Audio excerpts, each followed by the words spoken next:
Hello team, welcome to another ATP Geopolitics video and myself, Jonathan MS Pearce. Ukraine War News Update, second part thereof for the 4th of June 2024. Sorry, my first video was late today. I absent-mindedly forgot to press go, and an hour and a half later I was like, oh dang. So I am a little bit dense on that front. I do apologise.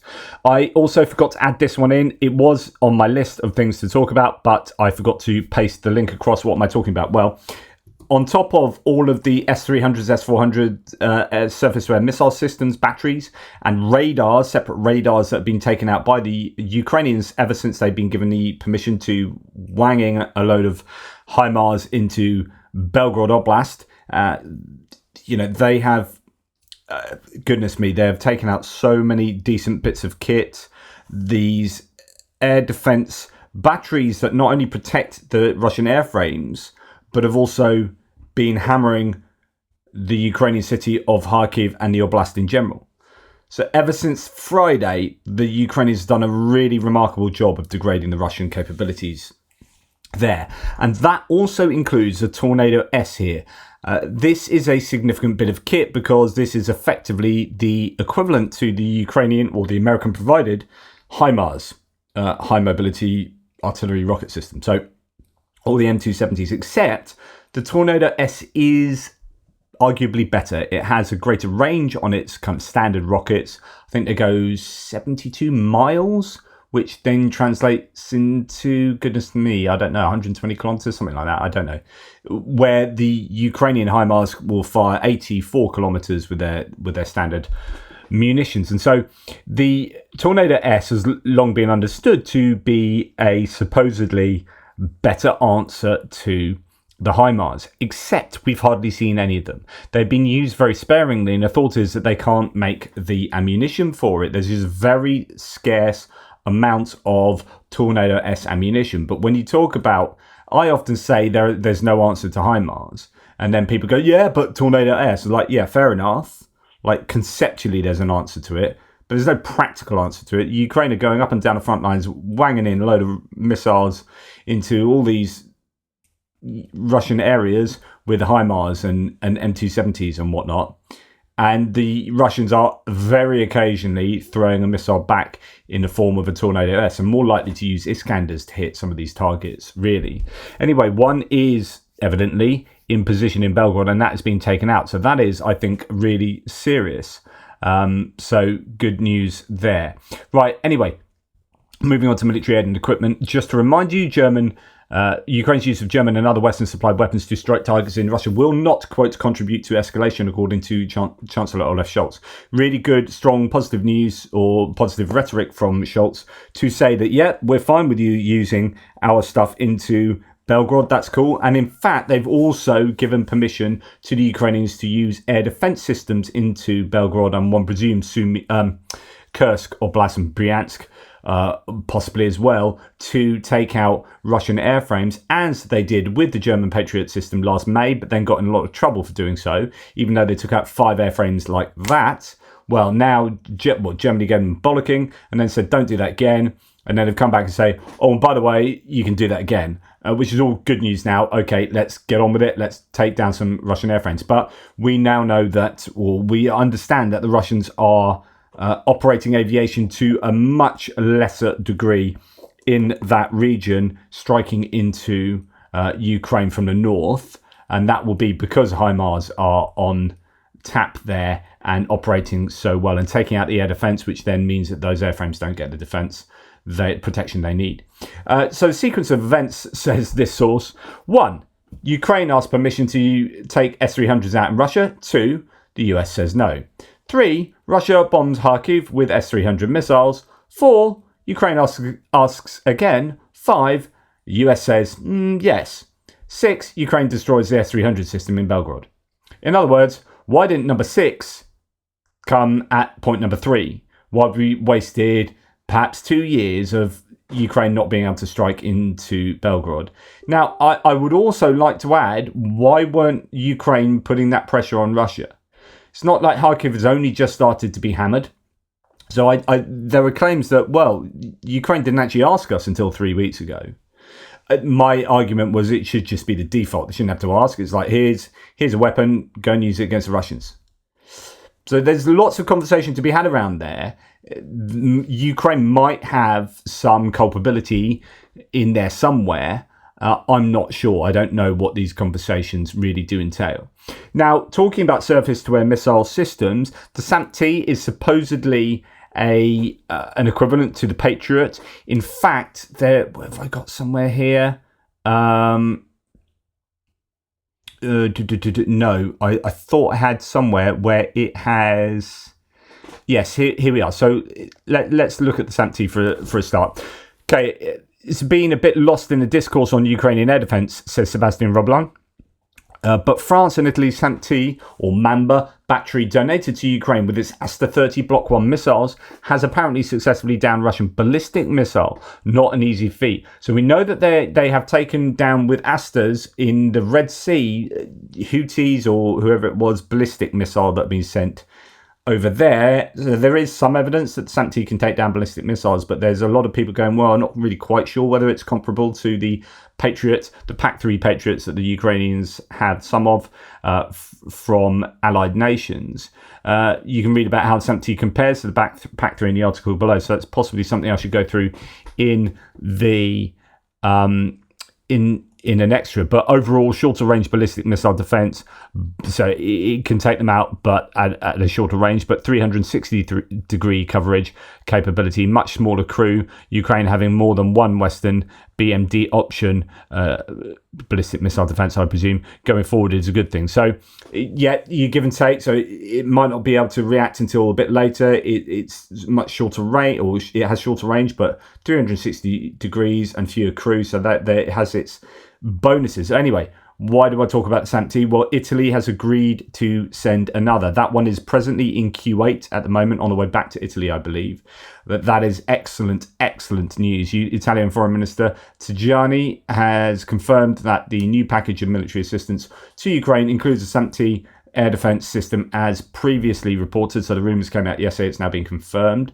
The official confirmed media reports that the government was preparing another package of military aid, including that. He said also that Italy would not send military personnel to Ukraine. So that's a kind of hard red line for Italy in terms of also not allowing their weaponry to be used into Russia either.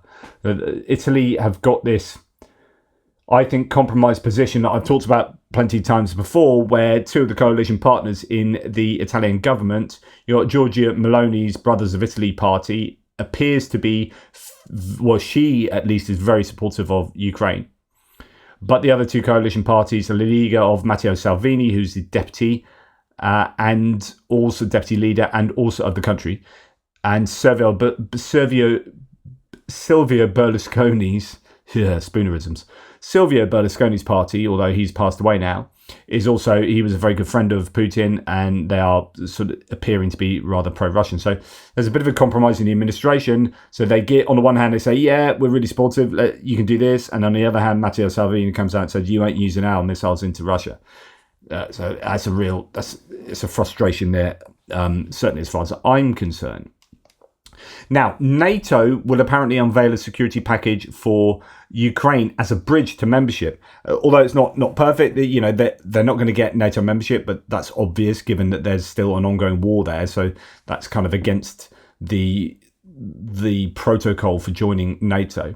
Allies will be putting forward a whole package of deliverables that will serve as a bridge to their membership inside the alliance. Part of the package will be the language we use to describe Ukraine's membership aspirations in the declaration itself. Part of it will be institutionalization of some of the bilateral support that's currently being provided to Ukraine and tucking it under NATO command. Part of it will be working to identify new resources for our friends in Ukraine and ensuring that we send a signal to Moscow that the NATO alliance isn't going anywhere. That's Julianne Smith, the US ambassador to NATO. It's interesting because NATO don't really own equipment per se. They have member states who own equipment and they contribute to the NATO provision under that kind of umbrella. So it'd be interesting to see how that all comes about when you've got the EU working to do the same. You've got the Ramstein contact group doing the same. You've got bilateral agreements between various countries, etc., etc. I mean, this is that we'll be talking a bit later in the geopolitical video. There are some people saying that, NATO shouldn't be doing X, Y, and Z. Oh, no, that's it. That today there's news coming out saying, oh, NATO have got this plan together that if Russia invade Europe, then there'll be these channels through Europe for US troops to move here, as if that's some like, oh my goodness, what are NATO doing that? It's literally the entire rationale, the raison d'etre, the reason for being of NATO is to counter essentially a Russian attack. And so if they don't have plans for that, like what the hell are they doing? It's like literally the bread and butter of being NATO. There you go. German aid to Ukraine says a very interesting point mentioned by the Ukrainian ambassador to Germany in a guest article for Zeit Online. According to him, the German IAAD initiative, so that's the air defense initiative to strengthen Ukraine's capabilities there, has not only found contributors within the Ukraine Defence Contact Group, so that's the Ramstein Group, the 50 nations that come together for that, but also outside of it. Now, so far, at the moment, the known contributors to the German Immediate Action on Air Defence Initiative are also members of the UDCG, so the contact group. A full list so far that is known is as follows. So Germany, Patriot battery. Lithuania, 6 Amber 1800 air surveillance radars that they're manufacturing. Belgium, not quite sure. France, not quite sure. Great Britain, not quite sure. Romania, not quite sure, although it's sounding like they're going to provide a Patriot. Spain, likely the few Patriot missiles announced recently. USA, not quite sure. However, those countries are doing things to do with helping out the IAAD. And then in terms of financial contributions, Belgium has contributed $200 million. Netherlands 150 million euros, Denmark 134, and co-financing a Patriot battery. In Canada 52 million for procurement of RST-SL missiles, and Norway some kind of financial contribution. So the question of who's outside the Ramstein group who's supporting the initiative is an interesting one. It would have to be a country that does not officially support Ukraine militarily or acts neutral during the Russian war of aggression.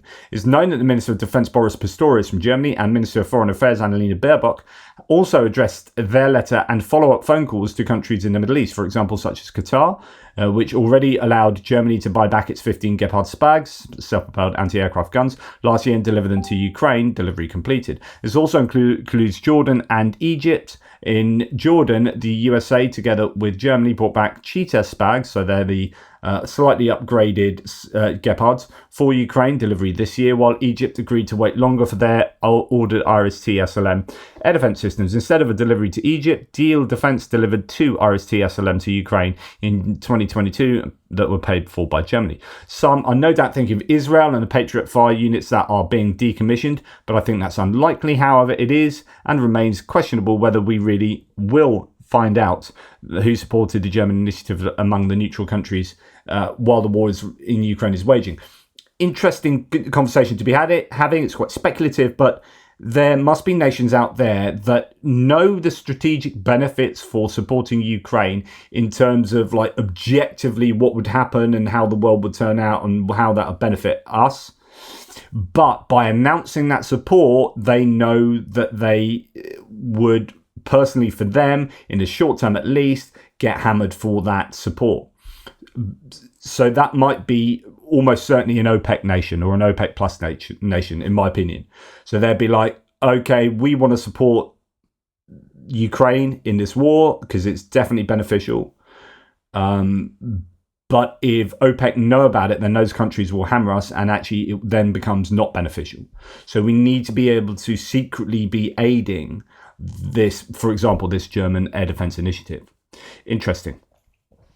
Now, according to Safran CEO, so these are the people who make the guided glide bombs, that these ones that you can see there, the French ones where they are making 50 a month and providing them to, they might well be making more, but they're providing 50 a month to Ukraine. France are for 12 months, so that's 600 in total. There are calls for more. These are being very well received, other than by the Russians.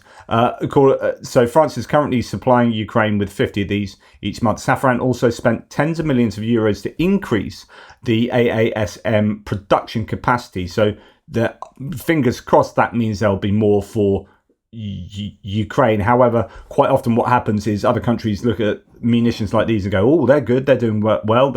We can see them operate on the test ground that is the Ukraine war, and we'll order some. Thank you very much." So you're never quite sure whether it's that taking effect.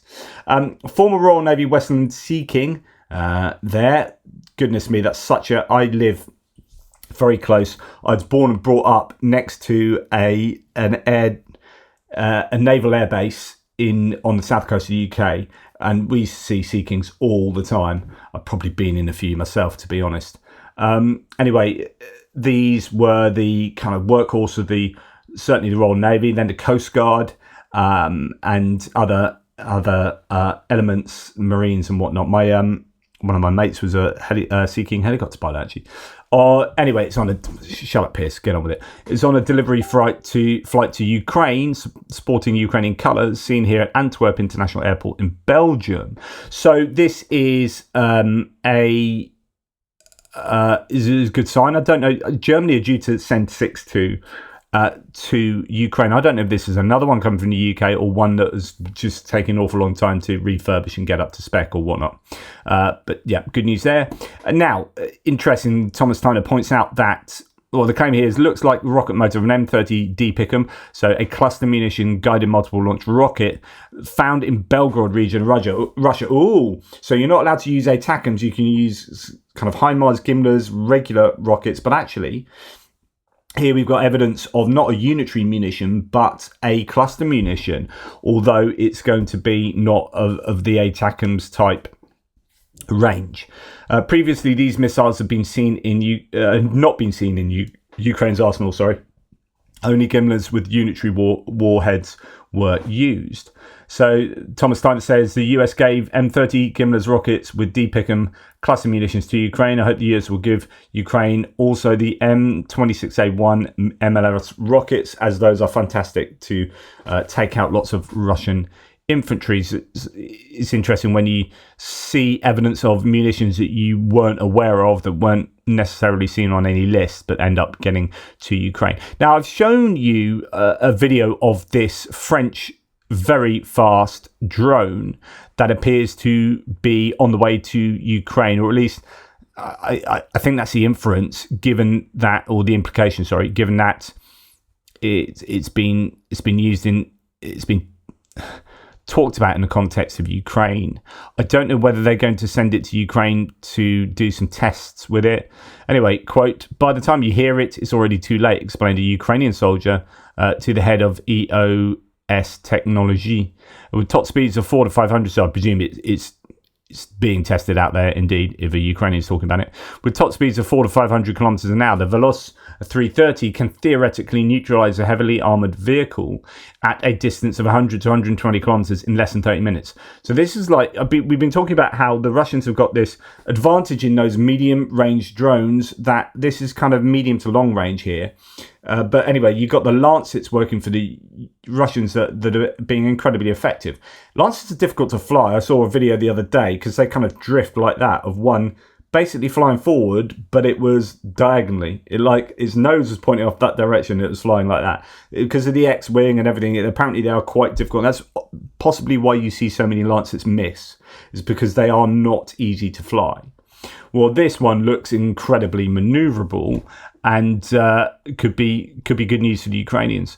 This larger munition carries a core generating charge whose quantity of explosive is similar to that of a 155mm artillery ammunition, and whose design is inspired by the bonus Mark II precision shell.